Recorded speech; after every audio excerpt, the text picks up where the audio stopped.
एक माकड आयुष्याला कंटाळलं. मित्र नाहीत, नातेवाईक नाहीत, कोणाशी संवाद संपर्क नाही, आयुष्य नीरस झालंय. म्हणून त्याने आत्महत्या करायचा निर्णय घेतला. त्याने जंगलाचा राजा सिंह त्याच्या गुहेत ते माकड गेलं. सिंह झोपला होता. माकडाने जाऊन त्याचे कान खेचले. सिंह जागा झाला. रागाने डोळे तारवटून ओरडला, कोण आहे रे? माकड त्याच्यासमोर हात जोडून उभं. माकड म्हणाला, मी आहे महाराज, मी तुमचे कान खेचले. का? जगायचं नाही आहे का तुला? होय महाराज, मला आत्महत्या करायची होती, म्हणून मी तुमच्याजवळ आलो. तुम्ही मला मारून खा. का मरायचं आहे तुला?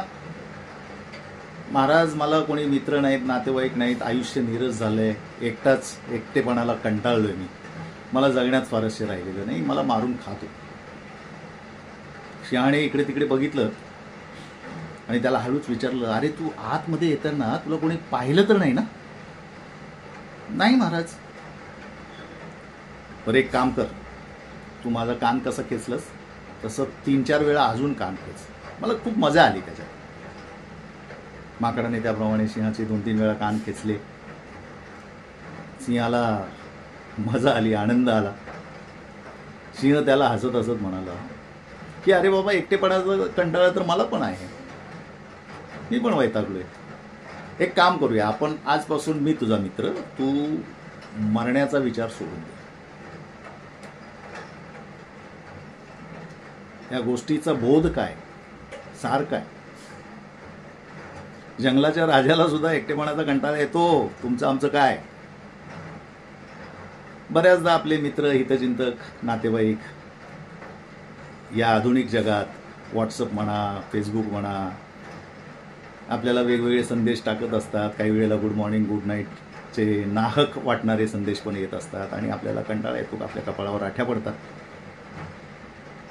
अहो, पण ते आपल्याला त्यांच्या स्मरणात ठेवतायत ही गोष्ट थोडी थोडकी नाही आहे.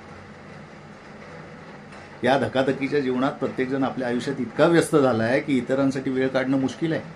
अशा स्थितीत कोणी तुम्हाला संदेश पाठवत असेल, मेसेज देत असेल, तर त्याने तुमचं स्मरण ठेवलंय ही फार मोठी गोष्ट आहे.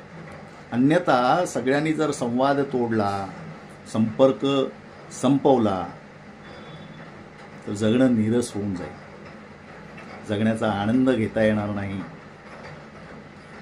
जेवढं म्हणून आपलं जीवन आहे हे आनंदात घालवायला हवं की नाही? त्यामुळे जे कोणी आपल्याशी संपर्क करतात वेगवेगळ्या माध्यमांनी, त्यांच्याबद्दल आपण कृतज्ञच राहिलं पाहिजे. हाच या गोष्टीचा बोध आहे.